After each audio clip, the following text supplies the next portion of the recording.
Taylor Decker's on my all-22 fantasy team. Stop. They don't care. So the strategic component to this game is through the roof.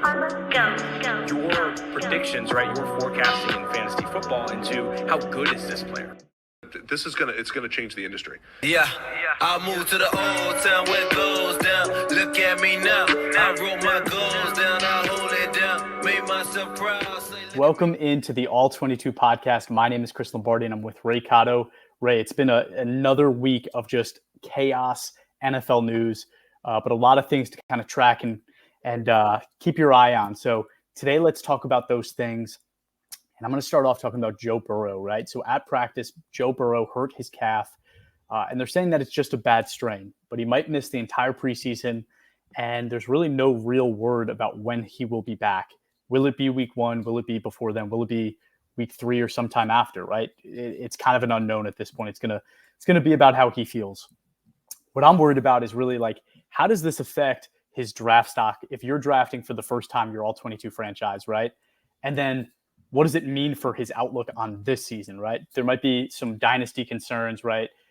But this season is where the real concern lies. So I'm curious, 1, how does this affect your rankings, right? And then 2, what does it do to his like long term?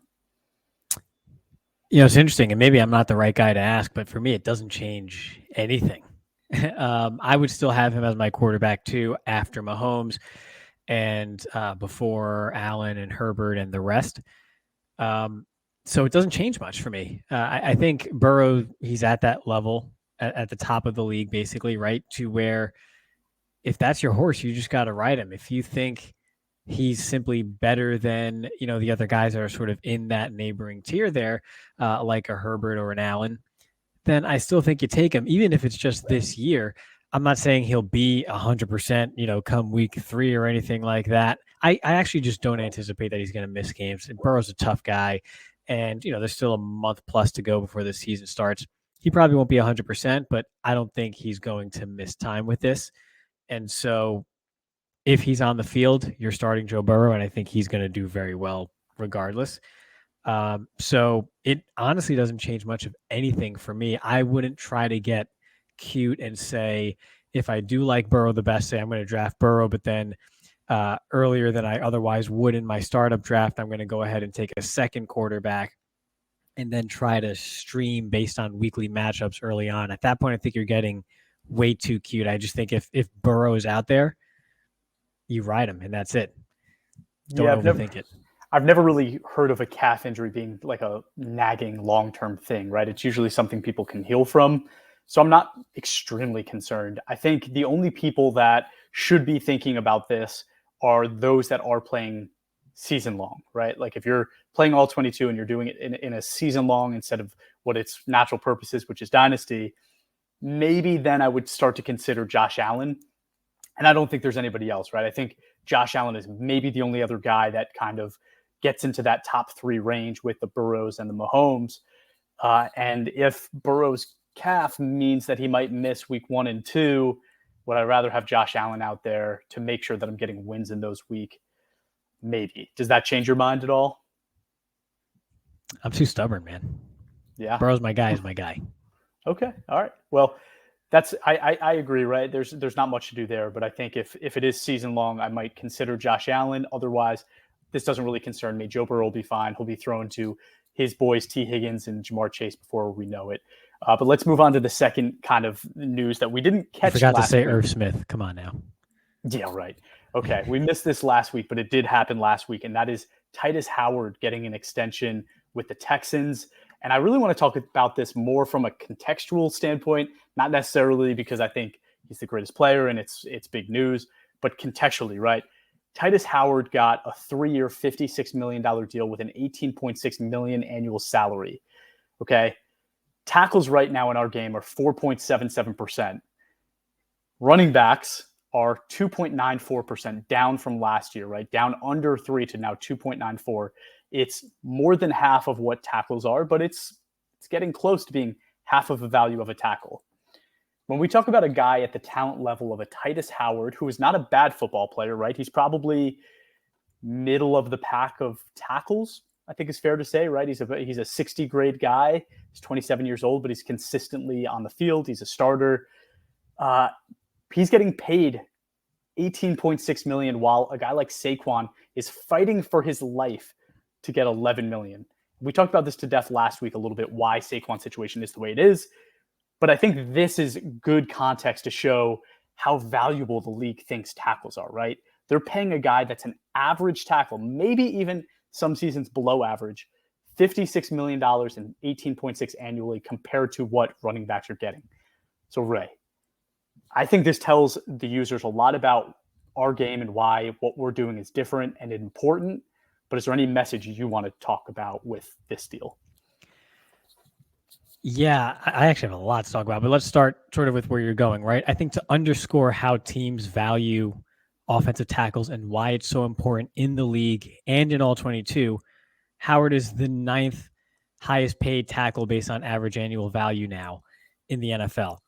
That is higher than any running back, tight end, and center in the league, and is higher than every safety outside of Derwin James. So, and Christian McCaffrey is just over 16 million as the number one, highest paid running back. So that's like over $2.5 million less than Tytus Howard.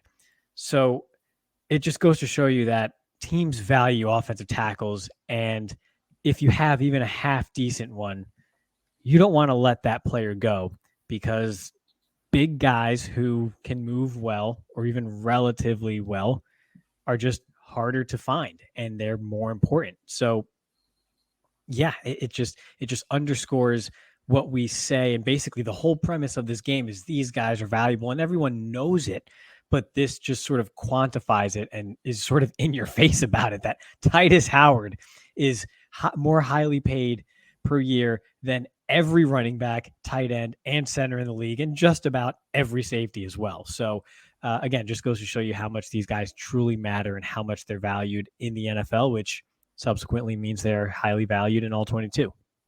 Yeah. And I mean, let's take a second and look at it from the Texans' point of view, right? They made huge investments in Laramie Tunsil, drafting Kenyon Green, trading for Shaq Mason, I think, and then going and signing Tytus Howard to this major extension. They've put a lot of resources into that offensive line, and I'm pretty sure they drafted a center too. Yeah, Juice Scruggs. Juice. Right, exactly. So huge investments along this offensive line. And our game, again, goes to show you why they do that, right? Because what they're doing is they're protecting a rookie quarterback, which is the most important investment that a team can make, right? So you go and draft CJ Stroud, and what do? You surround him with the best offensive line possible and try to lock that in for the duration of, maybe those first 2-3 years, which are really those critical years for a quarterback's development. They lock that in for him, right? No, he doesn't have a number one receiver yet. No, he probably doesn't have a number two receiver yet, but he's got an offensive line that's going to keep him clean and let him learn how to play the quarterback position. So I love that, right? And that's what you do in all 22, right? You have to invest in that offensive line to have a competitive team, and our weights will kind of help you discover that. So I think that's a really important element of our game that not enough people really understand until you get in there and start playing. Yeah, and so I think it's time we take our listeners for a little bit of a walk. And Chris, you may remember this, but I'll paint the picture for our listeners, right? It's a beautiful Thursday night. We're in the PFF offices in Cincinnati. There's college football on in the background, week 1 college football, college Thursday night football. We're doing our first ever in-person all-22 live draft with all the big guns at PFF, right? We're talking Austin Gale, Nate Yonke, Sam and Steve are picking remote. We got Neil in the room, and I am stuck. My queue is wiped. I'm sweating. It's round 40. We're out of mac and cheese, and I panic. I absolutely panic, and I take Tytus Howard, a young tackle / guard coming off of 2 bad years back-to-back, and was about to have another, right? He did not play well in 2021 either. But he was a first-round pick, had long arms, and played a valuable position. So I grabbed him. There's like 4 seconds left on the clock. I grab him, and immediately just drew the ridicule of everybody. Right? What a bad pick! It was a rookie mistake. Can't believe you made this game, and then you have a pick that bad, like of all people, right? Yada yada yada. Now fast forward, he has a decent year in 2022 and gets paid. So who has the last laugh. I don't know. I do think there's some upside there. Are you calling out everybody at PFF right now? I'm calling out everybody who has ever been at PFF, Oh, even if it's just for like a 1-day visit. Okay. You took a tour, you walked past the building on your way to breakfast.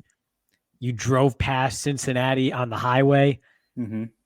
I'm calling you out. Okay. Wow. I took all the arrows for that pick.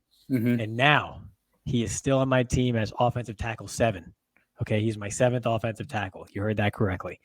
But I do think there's some upside there in the sense that he bounced around so often from right tackle to left guard and then back to right tackle early on in his career on some really bad teams and was surrounded by not a lot of talent, right? And so finally having a full year at right tackle under his belt, which was his best year last year, and now that he gets to stay there for another season, and now they do have, a high upside talent at quarterback, and they are slowly building this thing the right way. There's some upside there. Do I think he's going to be a top 15 tackle in the league or anything? No, but he was around top 40 in 2022, and I think he can descend to around top 30-ish, give or take. And that's a low end tackle 2 starter or the first guy up in your from your bench at the tackle position. That's a very valuable spot on your all 22 team. So again, and it's an important spot too. So I do think there's some upside there too. And I think that's why at the end of the day, they did end up signing this guy to a big contract like that, big in quotes, because again, he's not top 5 or anything as far as tackles go, but he got a decent sized contract, and I think that's why. So I don't think you can, say like told you so to PFF people yet when the dude really hasn't had a good year. But besides that, as an aside, I'll say one thing that we kind of have been watching the trend on since we've started all 22 is the effect of having veteran quarterbacks on the offensive line performance, right? And Tristan Wirfs is like my favorite example of that. It's going to be really interesting to see how he performs this year without Tom Brady as his quarterback, because we have this theory that when a young guy gets drafted to a team with a Hall of Fame quarterback, or even just like a good quarterback, right, a mature quarterback, a lot of times their performance will exceed expectations, right? Whereas a guy like Tytus Howard goes to the Texans and playing for the Texans with, I'm pretty sure when he started his career, that's like when Deshaun Watson was like not playing for the Texans, but was the Texans quarterback, then Davis Mills, right? So has he really had a quarterback there to help him develop? I don't think so, right? CJ Stroud enters the conversation, not saying he's a veteran quarterback or a mature quarterback or a Hall of Fame quarterback, but he might be a good quarterback, right? And that might help his offensive line significantly. And we'll see. So there is a chance that will have a positive effect on Tytus Howard. Will he enter that top 30? I don't know. But I think it's a gamble worth taking. So I'll give you that, Ray. Let's move to Jonathan Taylor. So talking about how, worthless running backs are, let's go to a running back and talk about Jonathan Taylor, who has now requested a trade from Indianapolis. And I have a theory on this, and it's basically what we talked about last week, is that the veteran running backs got on a Zoom call and said, how can we fight back? And the most valuable way that they are going to fight back, which is what kind of we talked about, is having the young guys say, I'm not just going to keep playing, right? You're not going to wear me out so that I become worthless when it's time for me to sign my contract. Jonathan Taylor is going into year 4, which means that the team can have control on him for year 4 and 5 without signing him to a long-term deal, right? Year 4 meaning the year that it's the last year of your rookie deal. Year 5 being your franchise tag year. Jonathan Taylor is saying right now, I'm not doing that, right? Unfortunately, he is the only running back from that class that's really like worth anything right now, right? J.K. Dobbins got hurt, hasn't really been playing much. He could be a good player, but right now it's really just Jonathan Taylor in that draft class who's able to say, I'm super valuable right now. This is the best I'm ever going to be. And I'm not going to play another down until I get paid and until I get that extension. Next year, we have guys like Najee Harris, Travis Etienne, and Javonte Williams coming up on deals. And I could see all 3 of those guys next year kind of doing the same thing, right? Saying, I'm not playing year 4 and 5 until I get my payday. So, is this going to be a trend, Ray, that we're going to see? Yeah, they heard the episode last week where I said, hey, after year 3, you guys got to stop. You got to band together and say, I am not playing on my first contract in year 4. It's just not happening. And yeah, like you said, and it's kind of funny because J.K. Dobbins is also kind of doing this, even though he hasn't really backed up with his performance the way Jonathan Taylor has to date, right? Dobbins has been nicked up, injured, and just kind of in and out of the lineup and so forth. And I think he's also really talented and can have a big year if he stays healthy, but he doesn't quite have the leverage that Jonathan Taylor has. Now that also, in addition to Taylor saying, hey, I either want to be traded or paid, and Jim Irsay just being just completely crazy, and basically publicly insulting the centerpiece of his offense when all he had to do was just say nothing. Zach Moss broke his arm today or yesterday, this week, he broke his arm. So now the Colts are down to Evan Hull, a rookie 5th round running back out of Northwestern. And the thing is, I'm that guy, right? Yeah, take a hard stance at the end of the day. Like, it's a running back. You can kind of plug and play them, but the Colts aren't a normal situation either. This is a young quarterback who's not a normal young quarterback. This is a young quarterback who's really an athlete and is kind of a boom or bust type player right now, right? In an offense that's predicated on the run. And so if you take away Jonathan Taylor and then you take away another veteran running back in Zach Moss, you can't just throw a raw rookie quarterback out there on the field right out of the gate and line him up next to a 5th round rookie running back from Northwestern and just say, yep, go have at it. Just throw it to Michael Pittman and you'll be fine. Like, it's important to surround that quarterback. We talk about it all the time, with talented players in an environment that allows them to actually grow and develop without putting too much on their plate too early. And the Colts have the 6th most cap space in the NFL, at least according to SpotTrack, right? That can vary a little bit here or there. And they have that rookie contract for a quarterback for the next 4 years. So they have the space. And so given those factors and the style of play, it's not so cut and dry to just say, well, Jonathan Taylor's a running back and I don't want to pay him. And so, yep, it's owners versus running backs and the owners are not going to budge. You want to ensure that your quarterback, your boom or bust quarterback, is sufficiently supported through his formative years in the NFL so he can actually grow and develop and adjust to the game. And what are we really talking about? I don't think Jonathan Taylor is trying to get $20 million a year, right? We're talking 12, maybe 13. That's not a huge deal for a top 5 running back that your young quarterback can lean on. So think of it more so as an investment in the environment of your young quarterback than succumbing to the demands of your disgruntled running back. I think that's just the best way to look at it and the best way to play it. You sign him to a 4-year extension. That really means you can get out of it after 3 years anyway. And you no longer have Jonathan Taylor on your books after he's 27 years old and everybody just kind of moves on with their lives. And listen, this is what needs to happen. This is what running backs need to do to start gaining a little bit of respect in the league and getting what they want, right? The NFLPA is not helping you here. There's nothing you can do until the next, time you go and look at the books and figure out how to change the rules of how you're paying players. Until that day comes, until that next CBA comes, this is what you have to do. There's no other thing that you can do. So it has to happen. And you're right. What Jim Irsay said was disrespectful. But the reason I wanted to bring this up at all is just, again, kind of tying everything back to all 22, right? Another big reason we brought this game to life, right, is because we got sick of playing games that essentially it's your success is tied to the least valuable position as per the NFL, right? Running backs are all that matters in regular football, in regular fantasy. And, if you're lucky and you have a Justin Jefferson, that helps. But if you don't, it's running backs. Imagine right now playing a game where your best player that you took in the first round said, I'm not going to play because my team's not paying me, right? And that happens with other positions. But this is something that's going to happen all the time now with running backs. That's not a game I want to play, right? That's not a game I want to play. I want to play a game where quarterbacks are the most valuable position, where guys like, Justin Herbert's getting paid $260+ million, and he's happy because he's really what's valuable to the NFL teams.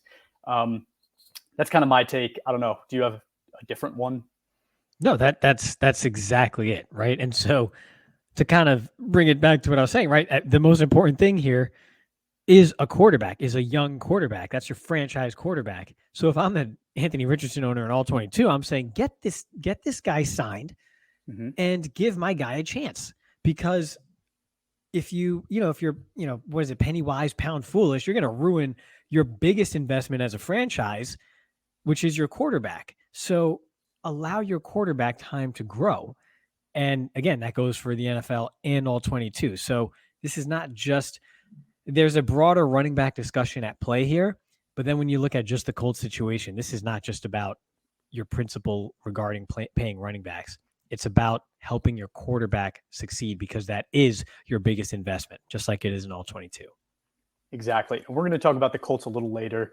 Let's move on to the next kind of last bit of news, and that's the Jalen Ramsey injury. He tears his meniscus and requires surgery. He had surgery, I think, today or yesterday, and he's going to miss multiple months of football, right? The Dolphins invested in him thinking he can be that stalwart cornerback across from Xavier Howard, right? Across from Howard. They had that defense set up, right? They go and get Bradley Chubb to help with the edge rush. They were bringing in the pieces to really fortify this defense to be a top 5 defense in the NFL, to have this explosive offense and this explosive defense. They really were priming themselves for a run at the Super Bowl.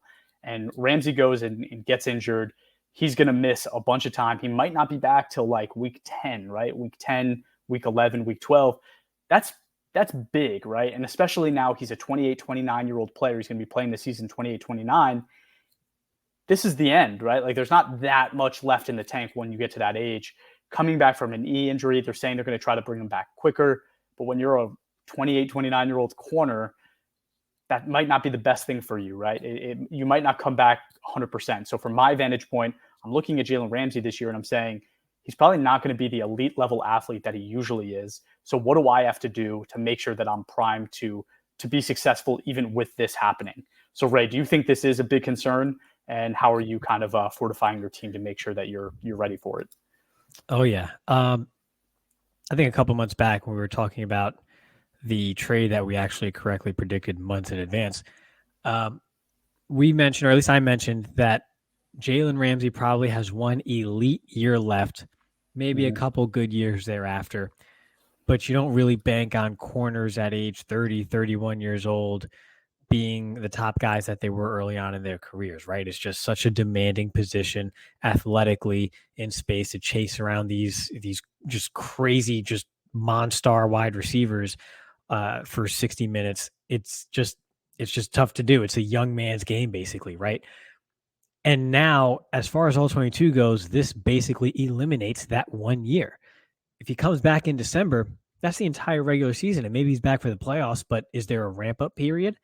It's totally possible that come November 1st, we're sitting here and the ESPN ticker and everything is saying that Jalen Ramsey is close to suiting back up, and he's primed to be return in week 10, week 11, and that's great. You get an extra month out of him, but again, at least the majority of that one elite year left that we were basically tracking is now lost. So, and hold on one sec, because let's stop right there. You're banking that they're going to be good enough to make the playoffs, right? This is a division where you're playing Aaron Rodgers and the Jets and Josh Allen and the Bills. Like, are we sure now that this is a playoff team? Yeah, they expanded the playoffs. They're going to make the playoffs. I would say so. The Dolphins are really good. That's a really good roster. I would say so. It's the AFC, though, right? It's the AFC. You got the Chargers. You got the Broncos with Peyton. Like this is going to be one of the best conferences we've ever seen. I get it. But even then, they just have to be in the hunt for this to happen, right? Even if they ultimately don't end up making the playoffs. If they're just in the hunt come Halloween, I think you see them go, okay, Ramsey, let's get back on the field here and make our run, our end-of-year run. But again, that's pretty much the entire year for fantasy, right, as far as all 22 goes. And so you're going to hold him all year and bank on him being 100% for the final week or two of your all-22 season and then the playoffs if you make it. For that, honestly, and it could be jumping the gun, but the way I see it and how I was positioning myself with Ramsey on my roster, I would try to trade him to someone now who thinks that I am being too reactionary and get a pretty decent haul for him for someone who still values him while, all the hubbub is about Jalen Ramsey and he thinks that he's getting one over on you. And in reality, you're basically just pivoting from that final elite year getting taken away from you. So I'm putting him on the market. Yeah, I mean, I would think about that too. But at the end of the day, if he comes back for playoffs and he's he's usually an 80-90 kind of player, and he comes back and he's a 70-75 player, that's still really good at the cornerback position, especially with how volatile it is, that I probably want to keep him around. But I do want to, in the interim, find somebody that can step up and be my number one corner if I am, a top contending team. I'm assuming if you're a top contending team and you have Jalen Ramsey, he's your number one corner, right? Like, he is the number one corner on your team. You're going to have to replace that with something, right? So if you don't have the depth that you need, either one, go out and buy a couple players that you're intrigued by, that you think could step up and be that replacement collectively, right? Maybe one of them has a good week here and there, and you base it on matchups. But if not, you have to go get that number one corner. And to be honest, there's not that many of them out there, right? It's a really volatile position unless you have a Patrick Surtain or you have a Sauce Gardner. Like, there's not that many guys that I trust just like throwing out there every single week that are going to do well, right? Even top paid Trayvon Diggs recently, right? Like, he's not a guy that you could throw out there every single week and know that he's going to do well. It's just a volatile position, no matter how good you are. So it's risky. And I would say definitely go and make an investment and try to find somebody to replace him. Let's move on to the next segment, right? It's our hidden gems. We've taken a few weeks off from it, but we're going to jump into the AFC South. And we teased the Colts before, right? We were talking a lot about the Colts. Ray, I want you to lead off telling us which player you think is a hidden gem for those Indianapolis Colts. Yeah, we're gonna stick with the cornerback position, and I'm gonna go with Darius Rush. I think I mentioned this. He was also my sleeper rookie for them, I believe. But the Colts drafted Julius Brents in round 2 and then doubled back to get Rush in round 5. And that's two big 6'1 plus corners. You have Kenny Moore as a slot guy. And the Colts like those bigger outside corners, even going back to investing in guys like Rock Ya-Sin, right? He's got Dallas Flowers in front of him. I'm even saying that name correctly. On the depth chart, who was like an undrafted free agent. He didn't play much in 2022 and wasn't impressive when he did. So I think Rush is poised to be a starter before long in Indianapolis, and he has a lot of good athletic traits. So, and he's clearly just in the mold that Indy is looking for in their corners. So he might not be startable in year 1 as a rookie in all 22, but I do think there's a lot of upside moving forward. And so that's the guy you kind of want to hold on to at the back end of your cornerback room and just watch him develop. And then come 2024 and beyond, may have yourself a good player there. That's a good pick. And it's funny because the Colts have had very successful drafts in recent years, right? Like, they're one of the best drafting teams in the NFL. I tried to stay away from rookies, right, when I'm having this conversation, but I think that's a great choice. But I went with the guy from last year. And I think there was actually 2 guys from last year's draft that I could have put forward here, both on the offensive side of the ball.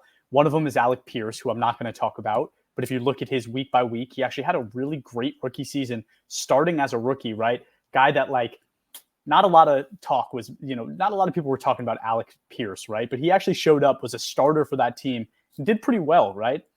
But the Colts have another guy they took in that draft, and that's Bernard Raymond, who, again, you don't hear a lot about, and there's not a lot of press about him, but he was a 3rd-round pick that was a starter last year after, I think, the first 8 weeks of the season, stepped into that starting role and just was very consistently good, right? He didn't do anything fantastic, but he finished really strong. He had 3 weeks of the season where he graded over 70, and then 4 times, he had 4 times where he graded over 70, and then he had 1 week where he graded over 80 in the last 7 weeks of the season. So a really strong finish to his rookie season. And now you insert a running quarterback into that system, right? That only makes offensive linemen's lives easier. We saw that with Lamar Jackson. We've seen that with Justin Fields. Like, that's how these offensive linemen get a break, right? Because when that running threat is there, that means that maybe there's not somebody rushing, right? There's somebody in spy. And that'll be huge for Raymond. Huge for Raymond. The only knock I have on him is that he's a little bit of an older guy, right? He will be 26 this year as a sophomore, but that's okay, right? Just because the ceiling isn't incredibly high doesn't mean the floor has to be incredibly low, right? Could be somewhere in the middle, and he can be a solid offensive lineman for your all-22 team. I don't necessarily think he's a starter on my team right now, but he's a guy I'd love to have as my 4th tackle and just be able to insert when I need to, because he was consistent and he is a more mature young player in the NFL.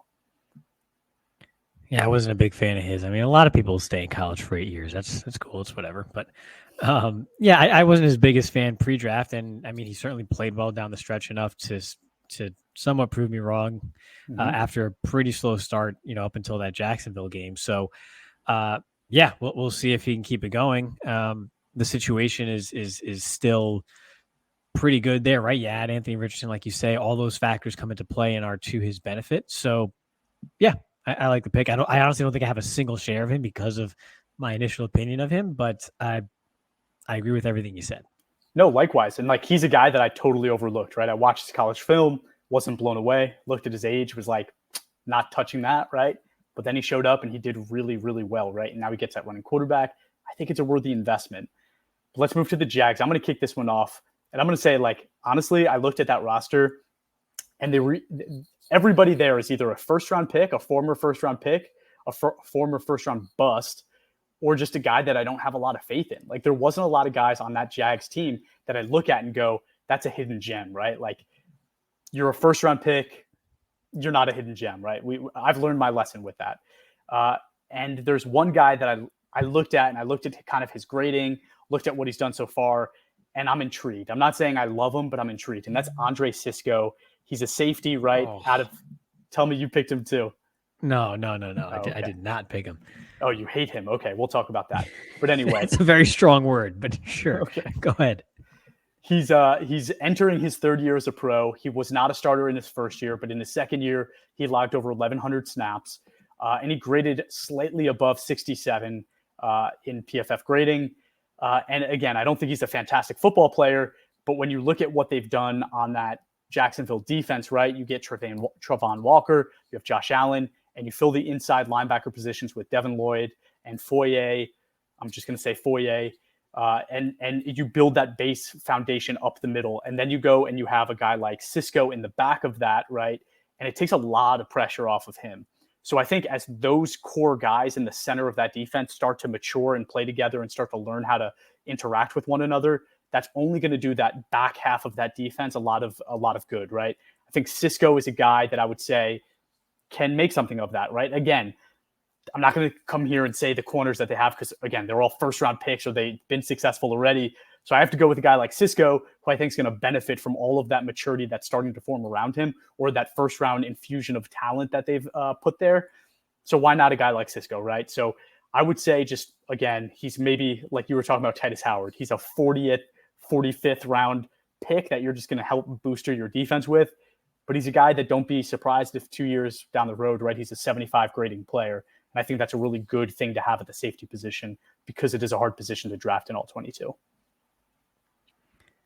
It's a hard position to draft because guys like Andre Cisco get lost in coverage so often. I wonder how much that 90 graded game against the Chiefs of all teams last year kind of impacted that final grade there because he did kind of tail off towards the end of the year. But yeah, I was similar to just without the age difference there to Bernard Raymond. I looked at him, wasn't blown away. I was like, people are going to fall in love with this guy's athleticism. And then he tore his knee entering the league. And I was like, okay, there possibly goes the athleticism, whatever. So, but yeah, I had a tough time with the Jaguars too. And it's because of those things you said, right? It's like, oh, former first round pick or someone who's already doing well. Or it's like a veteran that's like, it's not really a hidden gem. They have 9 years in the league and they are what they are. And you're thinking you might get one really good year out of them still. Or it's a guy you just don't believe in, right? Like I don't want to go out here pitching guys I don't believe in. And Cisco's like borderline that. But yeah, it was tough. So okay, go ahead. Mm-hmm. Yeah. So I went with this is a very running back centric episode, I guess. I went with Tank Bigsby. Okay. No. What do you mean no? He's a third round rookie. Two rookies back to back, hidden gems, right? Not guys. The whole division is rebuilding. It's hard to find like veteran or young vets to actually pick. The whole division is freaking rebuilding. Tell me about Tank Bigsby. So there's a lot of Etienne truthers out there, right? I've never really been one. I'm not so sure. He's got a weird gait. He's already been hurt, and he was drafted by a previous regime. And if nothing else, even if this current regime likes Etienne, they kind of hold him back a bit because you could tell they kind of don't want him to get hurt, right? They kind of have him on a little bit of pitch count type deal. Maybe that's because he was coming back from an injury, but they invested a day 2 pick in Tank Bigsby for a reason. He's going to play. You don't draft a player on day 2 to not play him. He's big. He's explosive. He runs well in zone and gap and is one of the best, or was one of the best at yards after contact in college, in a horrible college offense that was a complete clown show in Brian Harson's last, few months there at Auburn. So he came from a horrible situation and was pretty much the lone bright spot. And so again, the Jags like him. They're cautious with Etienne. Bigsby's got the skills. So I think if nothing else, Bigsby has a large enough role to be effective for your all-22 team. And then if Etienne gets nicked up at all, I think Bigsby is going to take that job and absolutely run with it and make it really easy for them to simply give him the reins and move on from a guy that they didn't draft and don't have an interest in signing long-term because it's from a previous regime that also ended in just absolute catastrophe under Urban Meyer. So I'm going with Tank Bigsby. Yeah, it's an easy pick, right? And I agree with everything you said about Etienne as well, right? He's a guy that was brought in to play this running back receiver hybrid role. They spent like half of his rookie season training him to be a receiver. Then he gets hurt, right? So he hasn't really had this like a lot of time to really get his feet wet in the NFL. And he's going into year 3. So at some point it's either like make or break. And he's a guy like the conversation we had before, right? That's soon going to be like, hey, I need to get paid. And it's like, do you really expect us to pay you after you've done essentially nothing in the NFL? We have Tank Bigsby here, who's this like workhorse back, who's going to just like bully people in the NFL. We're just going to ride this wave, right? And I think that's probably why they did that. We've talked about it on the show, about my feelings of Tank Bigsby. When I watched this film, I saw a really good back, and it really reminded me of like a Nick Chubb. And then I went and looked at his athletic numbers, and it didn't blow me away, right? Like Nick Chubb's explosive numbers are insane. He's strong, he's fast, he's explosive. Tank Bigsby isn't really that. He's good. He's just not that level good. So I don't know if I expect Bigsby to be this instant, immediate like killer in the NFL, but I think he could be a good back, right? And especially if all he's doing is being a spell for Etienne, he's going to do great. But I don't know. Let's move to the Texans, and you could tell me why you think Nathaniel Dell is your sleeper. He's not my sleeper. I'm going to go with rookie Juice Scruggs as my sleeper. No, maybe he actually is a pretty decent pick for a sleeper. I think it was my rookie sleeper actually for the Texans there, because again, he's just awesome. Went to the greatest university in the planet, and just a great all around guy, awesome football player, just like everyone else. All right, let's go. But it's funny because I have 2 names that I could pick from. And I'm not sure which one's better. So I kind of wrote both down and just kind of have like, one foot on each end of the pool here. But Nico Collins, now that he has like a legit quarterback, and we know like Robert Woods won't ascend to the number 1 guy, and simply put, someone has to, right? So maybe with better quarterback play, not that he's going to be a top 15 or 20 guy or anything, right? But we talk about all the time how wide receivers need that opportunity. They need the targets their way in order to have the opportunity to take over games and get those plus plays. Maybe now with a legit threat, so to speak, even though there's going to be rookie mistakes and growing pains and everything, just like you'd expect, maybe Nico Collins has that opportunity to sort of ascend from top 40 guy to top 28 or 30, right? And that's a name that's kind of flying under the radar because wide receiver is so deep. But he could just be another good name that you can throw out there, and he will do well for you if you ended up going elsewhere in your startup drafts and need to circle back on a wide receiver that will get maybe some wide receiver 3 play for you during the year. So do you want me to name my other one, or do you want to go? Because No, yeah. I was like, I actually had Nico Collins, took him off because I was like, I want Ray to do this. And we didn't talk about this before, but I knew that he was going to be your pick. And I honestly think he's a great pick this year, right? Because of all the reasons you said. And if you look at like a guy like Donovan Peoples-Jones last year, who had kind of his version of a breakout where, yeah, he's not really like a name that people were talking about. He's a late round pick, but he got an opportunity and he played pretty darn well. Nico Collins could be that, except for there's not another receiver on the team, right? So like Donovan Peoples-Jones had Amari Cooper. last year.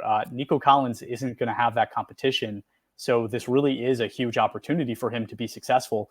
I think that's a great pick, right? Like, I don't even think that's like of all the people we've talked about today, I think that's the easiest pick to make in this kind of thing we're doing here, our little hidden gems. I'm going to go on the defensive side of the ball.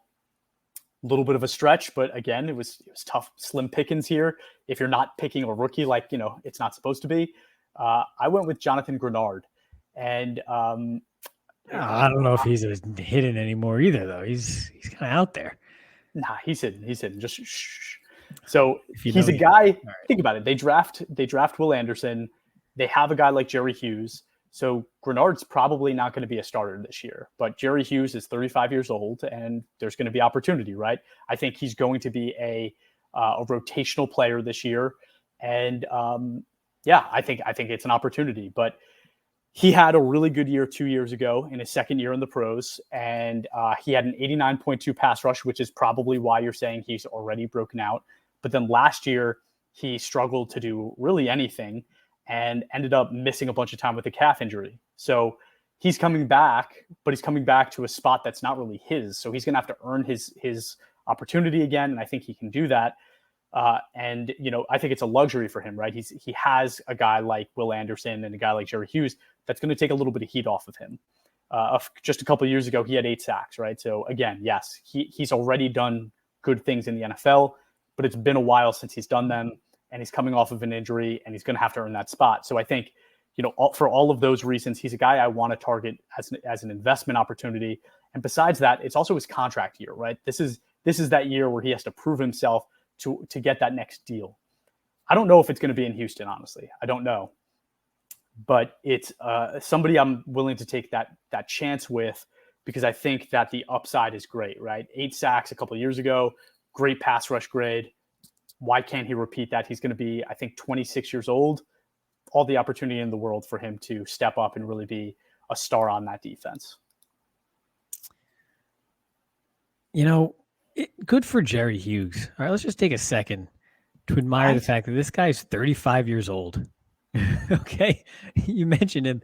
He's 35 years old, was a first-round pick in 2010, and had 3 really bad years to start his career, just was not good. And people just kind of forgot about him. And then for the next 10 plus years, he was just a good player, pretty much year after year after year. Never top 10 or top 15, but was just good everywhere he went and every time he stepped on the field.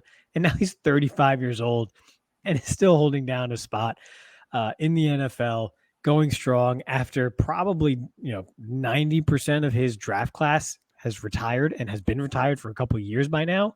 So yeah, good on Jerry Hughes.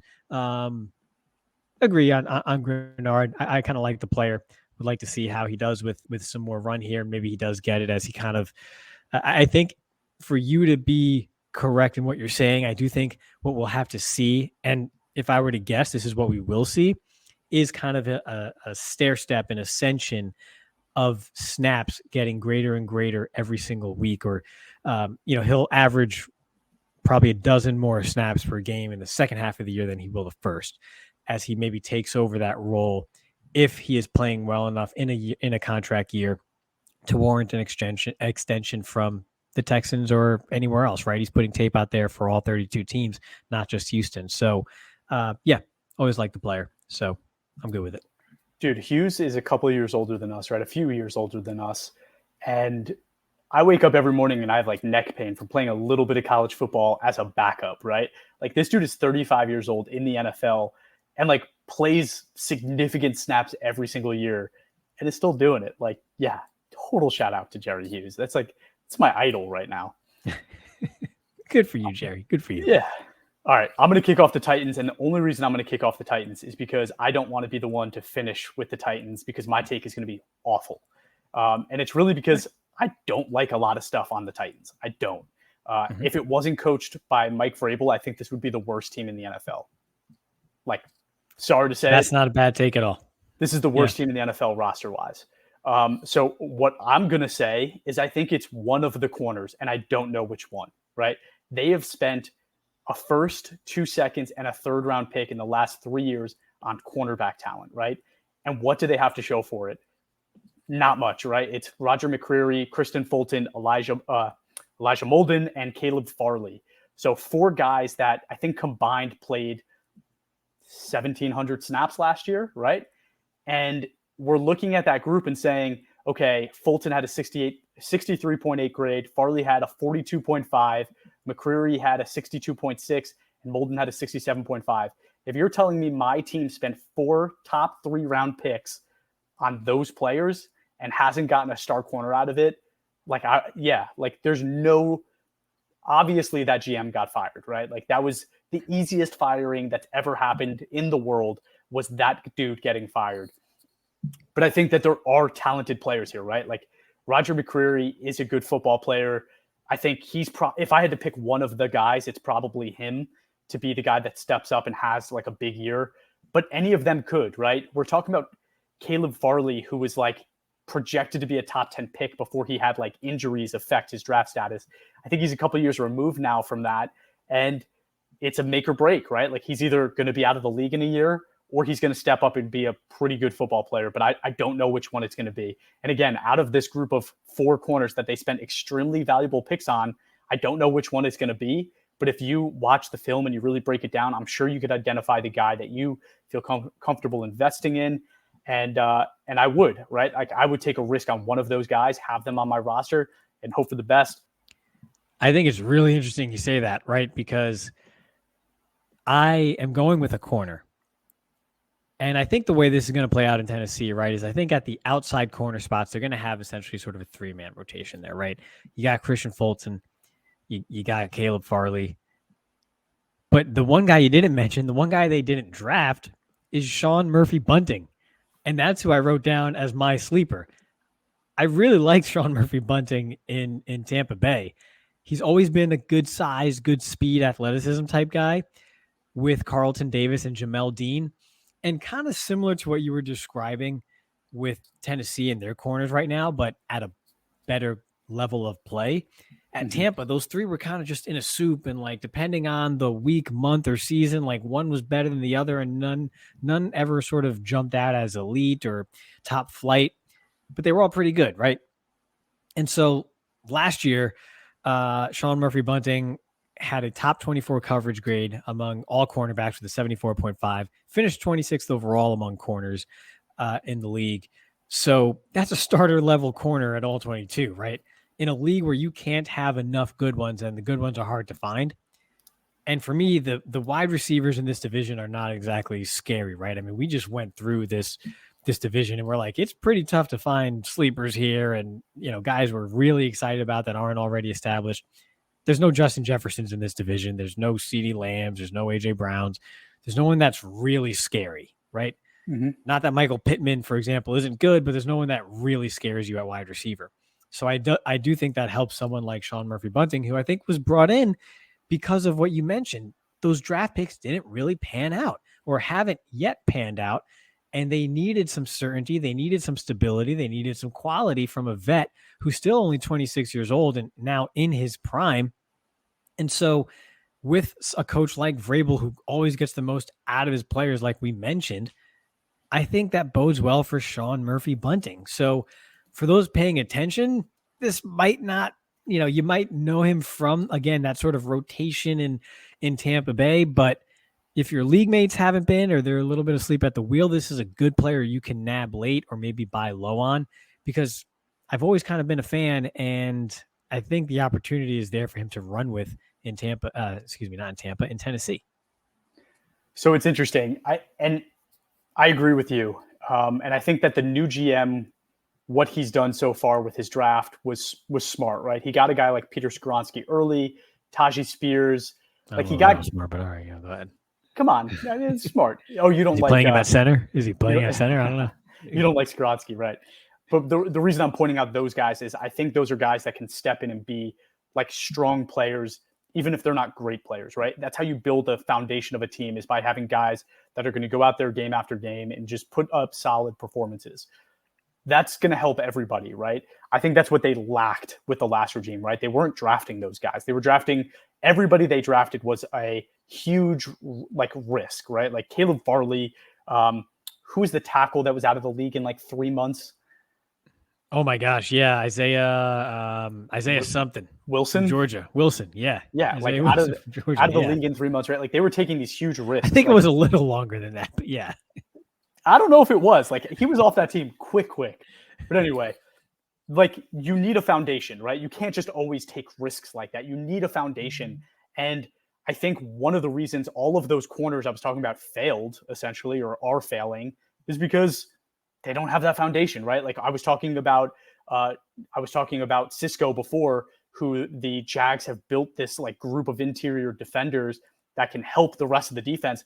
The Titans haven't done any of that, right? Like this is a team that hasn't built any foundation. They don't know their identity, right? We talk about that sometimes. Teams need to know their identity. I have no idea who the Titans are. And if you look at their draft history, you'd say, man, this must be like the best defensive back group in the NFL. And it's not, right? It's a miserable group. But you start to add players in the draft that are more reliable players. You go out in free agency and you get a guy like Sean Murphy-Bunting, like you pointed out. I think that's how you start to build that foundation. And you're going to see some of these guys step up and have better years. So I expect that, right? That's part of the conversation is I kind of expect some of these younger players that have been underperforming start to do better as they bring in better players around them. So yeah, any of those corners, somebody's going to work out. I don't know who it's going to be. One of them's going to work out. But yeah, like it's your bet is as good as mine. There you have it. We just managed to offend every Titans fan that listens to us. So well done. It's funny too, because I think when Steve and Sam do their podcast, like they sometimes do that to the Titans fans and they get ripped on by Titans fans. So sorry, Titans fans out there, because it's not your fault, right? It's not your fault that your GM didn't know what he was doing for a few years and that they kept him around. It's your owner's fault, but it's not your fault. And there you go. That makes me feel better. And play all 22 and prove that you can do it better, right? That's there you go. Silver lining. Okay, that's it. That's all we got. Thank you, everyone, for tuning in. But before we close out, I have this cool little poster that I need to put better in the camera angle. I'm going to figure it out. But guys, we are back, right? We are back ready for signups on all22.com, all-22.com. And you can use promo code. It's on the screen. Second season. So that's 2ND season for $20 off your all 22 membership for 2023. And guys, like this is the time to do it because it's not going to get cheaper. We are putting this discount code out. We put it out before it. It's deeper discount. It's only going to get worse from here, really, guys. So I want you in here to play this game. We have a certain amount of spots that we could really fill up before we just decide we're going to close it down. And the reason being is because we want to make the best game possible for all of you people out there. And the best way we can do that is by making sure that everything's perfect. We feel we've done that, and we want to get you in here to try it out and prove that we are the best game out there. So come to all-22.com and sign up with code second season. Thank you for tuning in. And if you haven't yet, please give us a review or a follow wherever you find us on Twitter, Instagram, Facebook, or wherever you watch us on YouTube or Apple, wherever it is. Go follow us. Go give us a review. We'd love to hear from you. And thanks for tuning in. Go.